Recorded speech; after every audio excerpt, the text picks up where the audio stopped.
Hello and welcome back to FANECDOTES. In episode 3, we'll be talking about LeBron's final season in Cleveland, the first time. Let's take it back to January 10th, 2010, and talk about Cleveland at Portland.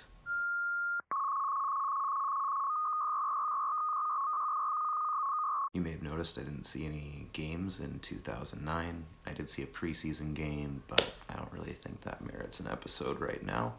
So we'll get right into this one. Less of a lead-up story here. My girlfriend bought us these tickets for Christmas that year and paid far higher than the face value. Tickets are pretty hard to come by, and the ones we got were in row R, which does not exist anymore. It was taken out a few years ago during arena renovations that actually reduced the capacity at the Rose Garden. My friend Lee used to call these the Truman Show seats because you could touch the edge of the dome. Honestly, this was not a bad game to see from that distance. Up from that high, you could really see how much faster LeBron was than literally everybody else that night. This also begins the hoarder era of my fandom, where I started holding on to every program and stub I could. This was the team's 40th anniversary, and they were really pushing the Rip City branding. There was an interview with Juwan Howard. Wells Fargo was offering a free Rudy Fernandez bobblehead with new checking accounts. And Beaverton Bakery had a deal on buy two, get one free holiday pies. This season, Portland was dealing with a lot of injuries. In fact, things were so bad that their coach, Nate McMillan, was even hurt with a torn Achilles because he was running on the second unit during practice. As banged up as the Blazers were, they did enter the game with Brandon Roy at what might have been the peak of his unfortunately short career. In December of 2008, he averaged 27.2 points per game over a 14-game span. The only guard that outscored him during this period was Kobe Bryant. Speaking of Kobe, most of the media at this time thought that a Cavaliers-Lakers finals was almost inevitable. This was the year where Nike ran the puppet ads during the playoffs. And we all know that's not how it went, but let's not get ahead of ourselves. Cleveland had brought Shaq on board, LeBron was the reigning MVP, and as I said, they were definitely the favorite in the East.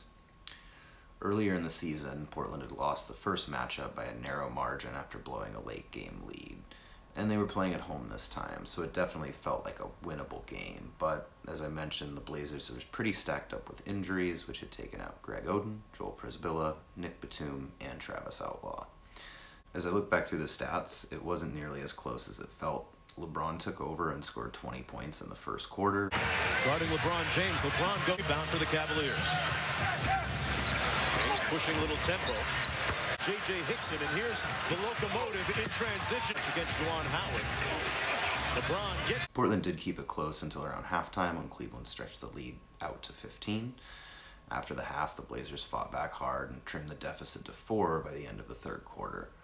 The entire game was super loud, but the second half was deafening.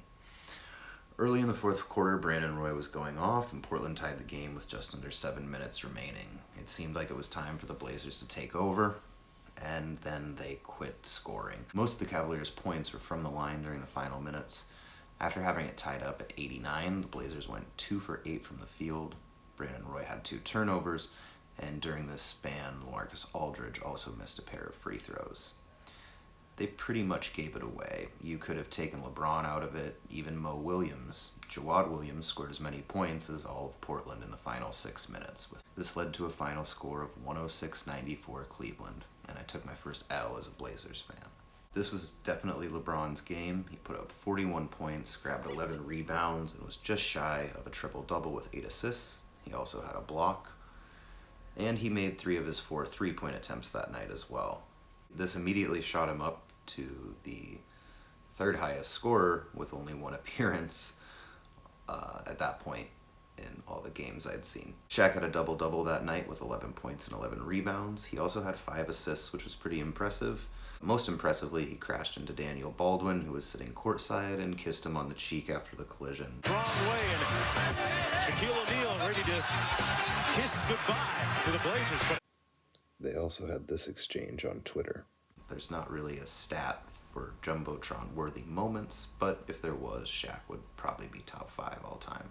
Brandon Roy did have a nice line that night with 34 points, 4 rebounds, 3 assists, and a steal. LaMarcus Aldridge had 18 points, 13 rebounds, a steal, and an assist, but it wasn't enough to keep up with Cleveland. To wrap it up, let's talk about the number 0. Steve Blake put up a line of 0, 0, 0, and 0 that night, which was pretty lame considering he was in there for 7 minutes and missed 2 shots during the final 2 minutes of the game. For the Cavaliers, Shaq had 0 turnovers in his 24 minutes, which was pretty impressive for the big man. He was still playing good basketball. I'm glad I got to see him before he retired. That's it for episode 3. Tune in again next week when we'll be talking about Tyreek Evans.